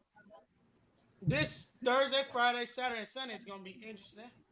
I'll be tuned in for I'm sure. gonna watch. Hey, you gotta send me the link though. I'm gonna watch it though, bro. What's I Real more shoot good. you. interesting to me is these back-to-back games. I ain't know it was that close. That That is is crazy. crazy. Bro, they Remember they talk. talk about That's why they getting hurt. Fuck they yeah, be fuck talking. yeah, They getting Cardinals. hurt. But Remember they they That talk but game about on the. but they football can't be a 7-game series. Theirs can clearly. They can have a I, 7-game series at this Yeah, point. they I got a think game on Thursday this Saturday. every team did have 2 weeks off though. So why they Still, should have the first game this week and the next game next week they in a and then one rush. It's more only. I mean, it's only what 4 teams in playoffs. 6. no it's 8 4 on each It's side 8. but they had Yeah, the week man. off last week they got the week off this week and they play 2 games next week why didn't they just have one this week and one next week we're gonna give They y'all two trying to weeks do. off we're gonna give y'all 2 weeks off but y'all playing back to back They dropped. They said, "Fuck their body." That is crazy. You get a concussion, you out for sure, 100%. Right? You can't go The through. next Yeah, you ain't. You can't go through concussion protocol in 48 hours. Yeah. Well, they probably don't even have that. You out. You sprain your wrist, you out. Huh? If you sprain your wrist, you out. Yeah. Yeah, you sprain your ankle, you out. You ain't coming back from that. That's terrible. They're gonna have to be in a cold tub. Crazy. Sleeping that LeBron James recovery. Scuba tank, whatever they have. We don't talk about LeBron on this podcast, man. He's bad. You know who that is. That's the greatest of all time. Oh, hold on, Paris. Let me show you something real quick before we leave. Let me find it. We'll go talk what you was about to talk about. Oh, Wembyamba. Wemby. Hey. Them Spurs, boy. Them Spurs ain't nothing to play about. We the Los Angeles Spurs at this point. I was on hate watch. I did not want the Thunder to win.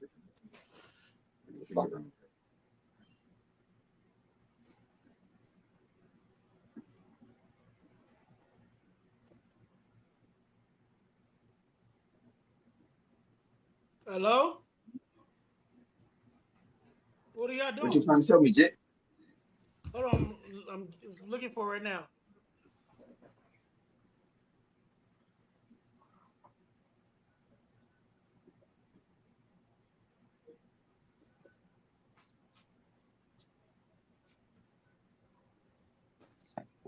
What was talking about Wemby about? Oh, he's about to be the greatest player of all time. Second year in the league. You know, it's a rematch of the 1999 Finals. The last time the Knicks was there.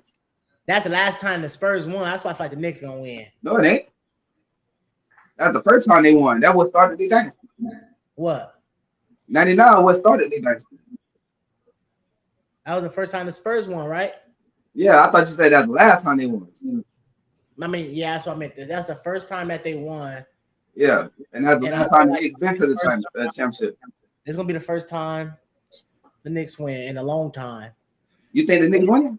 Hey, they say either way the New York gonna turn to Gotham City. They lose, they gonna burn that motherfucker down.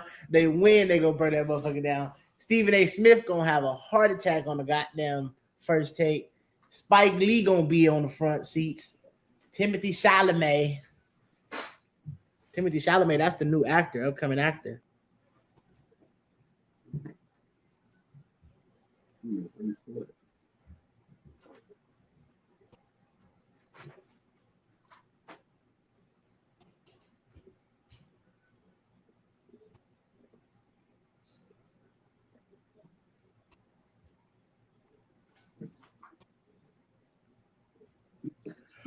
What you pull up, Trail? They don't know. I'm finding it right now. Hold on. You don't know. Them interviews went by fast. I was chatting with the people in the chat.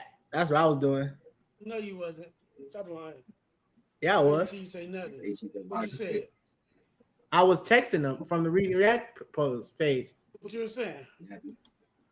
They was talking about she's a year one corner. I said you could look for them to avoid her side next year after they see the film. Carter extension on this year, so they've had going into a season in a while. They normally are at around 10. I'm trying to remember what their figure was last year, but it's not normally this high. So that's just a big number to have all of a sudden available to them. Do you think they have a plan for that? Like, could that be tied to, putting a bunch of money so on a Jalen Carter Eagles, extension on this year so they don't have to deal with it next year or what? Jalen Hurts extension? Oh, come on. Do you think they have a plan for it? Money well spent. Oh. No, I yeah. I'm just saying it's good. Yeah. No, I won't take up a ton of that 30. I'd have to double check what his current cap hit tracked if they wanted to make a trade. Like a Myles Garrett? What? Oh, come on. So here's a. All right. Okay. Can I Max put the Crosby? What are we doing, Max Crosby? Listen to this, Can I Paris. do a tea leaf reading here? I was going to say this Sure. on Monday, but I got it. Yeah. So Can you see this happen? follow Jalen the Hurts timeline extension? with me. So March 13th, there's the reporting from Diana that the Eagles, Rams, and Patriots are talking about a trade, right? And it seems like it's serious. And then at the end of the day, he's not getting traded until June 1st, which is proven to be true. Yep. A few days after that March 13th deadline, Myles Garrett restructures his contract where pushes all of the money, a new team that would trade for him, till later in the summer, right? So he restructures his deal. And the consensus is that makes him easier to trade for. When the new team acquires Myles Garrett, they are acquiring, and this is according to Over the Cap, $31 million. When the Eagles trade A.J. Brown, they will have $31 million in cap space. So it might just be tea leaf reading, but I think that's pretty interesting. Well, they can't. But see, here's the thing: it's tea leaf reading, and it's very good tea leaf reading. I give you a lot of credit. It's good stuff there. What'd you think about that, Paris?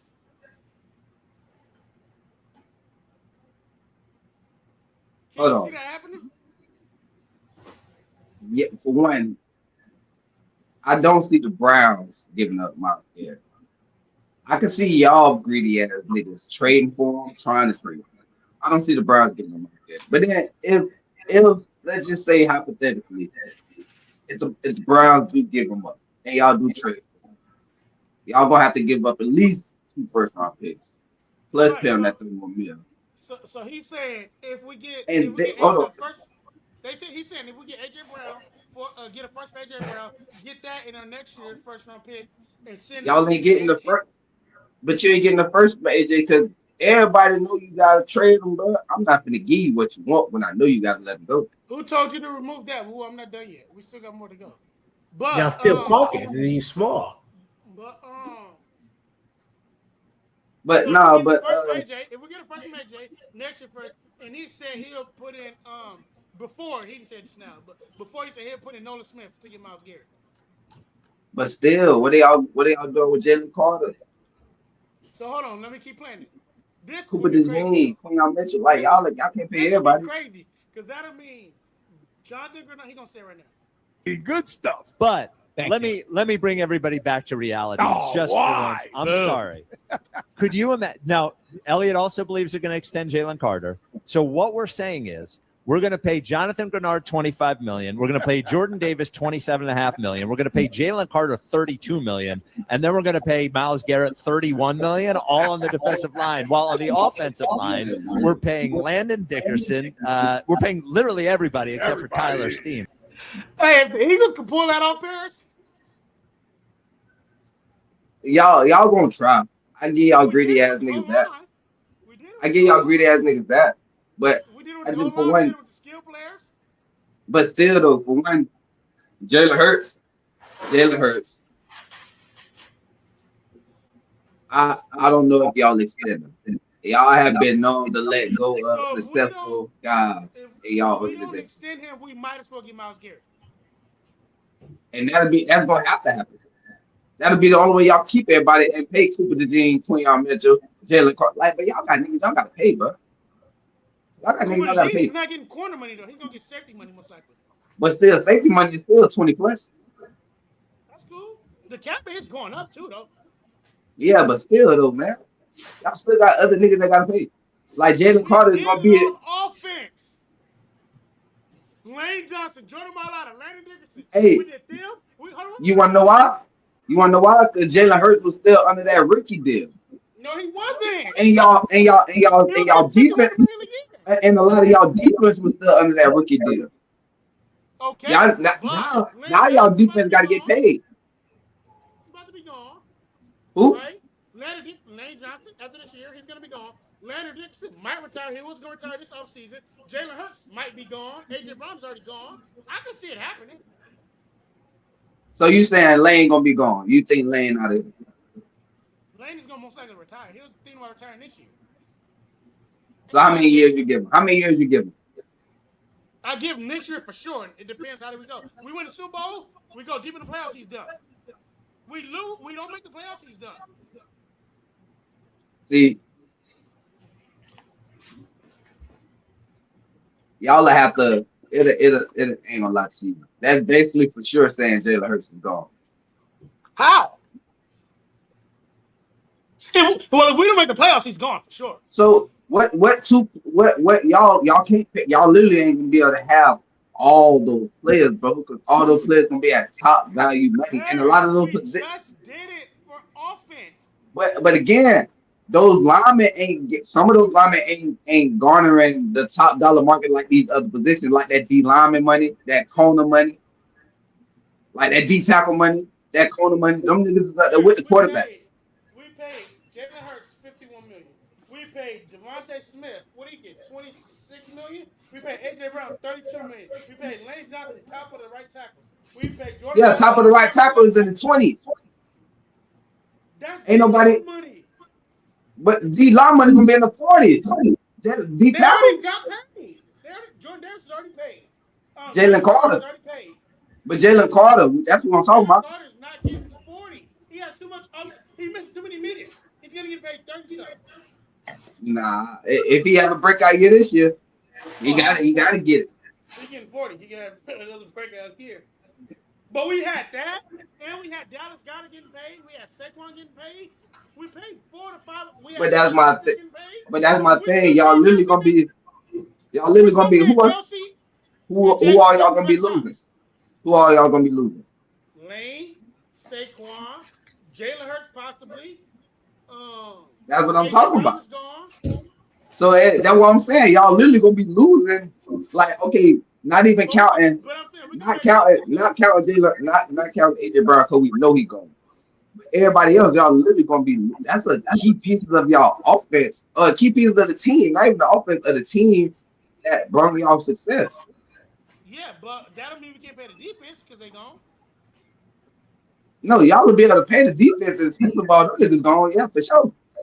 Yeah, but that's what I'm saying. But I think Jalen Hurts will be out of there by then. I think it just doesn't seem now could they just trade Jalen Carter for Myles Garrett? Here's one thing to consider. When they trade AJ, when we talk about trading AJ, we just talked about it in cap space. I believe they're saving a substantial amount of cash by trading AJ. So it is possible. I mean, think about this, right? And we're just tea leaf reading here. But Howie is going to trade AJ. He knows that won't go over well.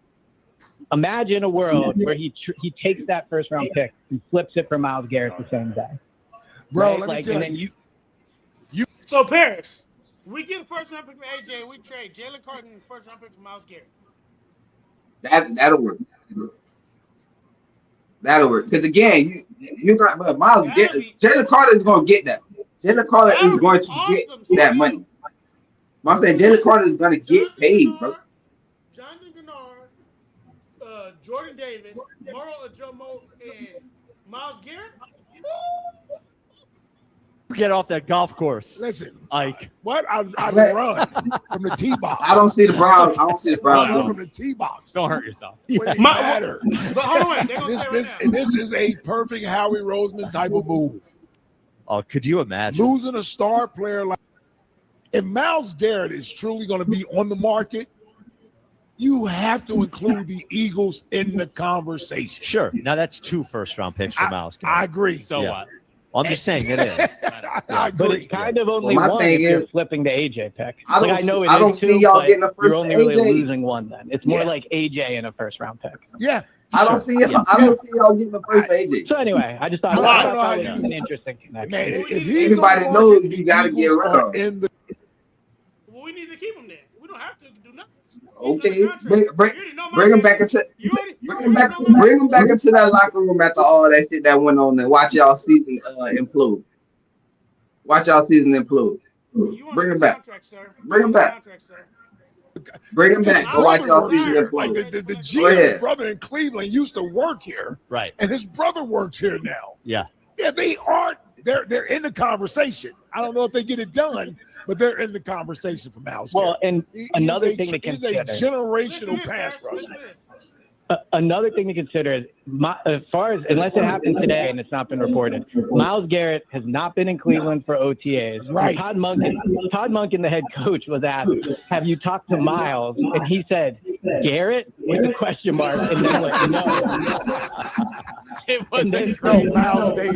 Miles Davis. Miles Teller, Miles Sanders. Yeah, no, yeah, exactly. So it doesn't seem like things are going too well there in Cleveland. Yeah. Wow. That is, well, if Elliott, now does he get insider points for Well, Chile? Bro, it's OTAs. And the nigga met Miles Garrett before. Maybe not as his coach, but he's the player Miles Garrett. But it's OTAs, bro. That's not normal though. You haven't met your best friend, the whole team as a head coach, and you've been. It's OTAs, though, bro. It's OTAs, bro. You haven't met him on the phone either, parents. Hey, it's OTAs, bro. Listen, this is my thing. It's not normal for your head coach to not talk to the best person on the whole team, not even on the phone, and you've been hired for 4 months. You can't say that's normal. Listen, it's OTAs. I don't know if he did. They say he ain't talked to him on the phone. Nah, they say he ain't came into the building. The coach said he hasn't talking to Miles Garrett. See, again, so it's just like, I ain't got the point to talk to you on the phone. I'll wait till you get in. Nah, you ain't come in yet. Cool.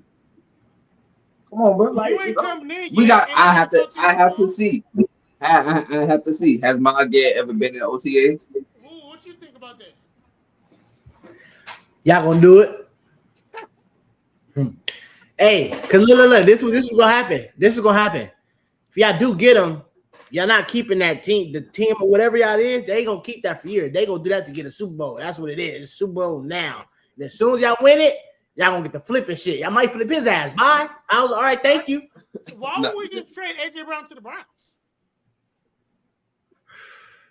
I think they'll like drive compensation better. So it's gonna be a 3-team trade essentially. Y'all gonna get some picks from there. Whatever picks y'all get for them, y'all gonna add what y'all picks, and it's gonna look good. And it's gonna come from who y'all trading AJ Brown to? He just don't want us to get Miles Garrett. I wouldn't either. No, I already no. I don't care because nigga, we ain't gotta.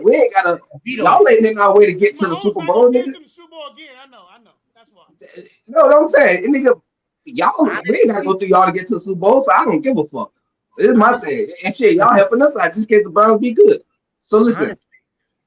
I said, honestly, they get Miles Garrett, don't make it. That's just gonna make Jalen Hurts look worse. So it's my thing, bro. I just don't believe y'all were getting a first for AJ. Especially everybody knows y'all had to wait till June 1st because of the money. Because they know y'all got to trade him. So it's just like we ain't gonna trade him before June 1st. And pay more. We're gonna wait till after. We know I ain't giving you a first. I know you gotta get rid of this car, bro. I'm not gonna give you the money you want. I know you gotta get rid of this. Would you? You don't have to. Would you say? You don't have to. Y'all not bringing him back, bro? Yeah, because they not me. I would. You're in a contract. Sir. You would, but you know how them folks going. You know how I am. Hey, sir. Yeah, that's you. All right, y'all, I'm out. Hold on, one more thing. Oh, damn, you leaving already? I'm leaving. Wait. Oh, damn, that's it. All right. Would you say, before this, ended like this, she said they won't get it first. Would you say AJ Brown right now is just as valuable as when Devontae Adams was traded to the Raiders? Because Devontae, no, I don't think so. I'm not saying that the same person is valuable right now because Devontae went for a first and a second. And he was about what? 28, 29. Dude, Jalen Waddle this year went for a first and a third. Yeah, but he's younger though. He's younger though. He hurt. He's a year younger, and he's hurt just like AJ. All he do is go straight. I don't know if they're a year younger. He's a year younger. At the most, 2 years younger than AJ Brown. I don't know now. Yes. And Waddle should be like 24. Yeah, Waddle should be at least 25, 26. AJ down there close to 30. AJ like 28, 25. AJ's gonna be 28 this season. And Waddle at least 24, 25. AJ turns 28 June 30th. No, AJ turns 29 June 30th. See? And AJ's 28. But June 30th, man, that's coming up, man, in a month. That nigga gonna be 29 in a month. By the season starts, he's 29. Now listen, when the season starts, when the middle of the season, they're gonna be 1 year apart. or a year and a half. So they is close. Waddle gonna be 28 in November, and AJ gonna be 29. So they is a year apart, a year and some change. But but this here, did Miami have to trade Waddle? They ain't have to. But I think that's the thing because that trade came out of nowhere. It depends where he's going. Huh? It depends where he's going. I feel like the Patriots would give up that. I don't think so. They're number one receiver away. Why not? Howie Roseman better not trade AJ Brown for anything less than a first round pick. What if they do? Then what? I'll be in Philadelphia. All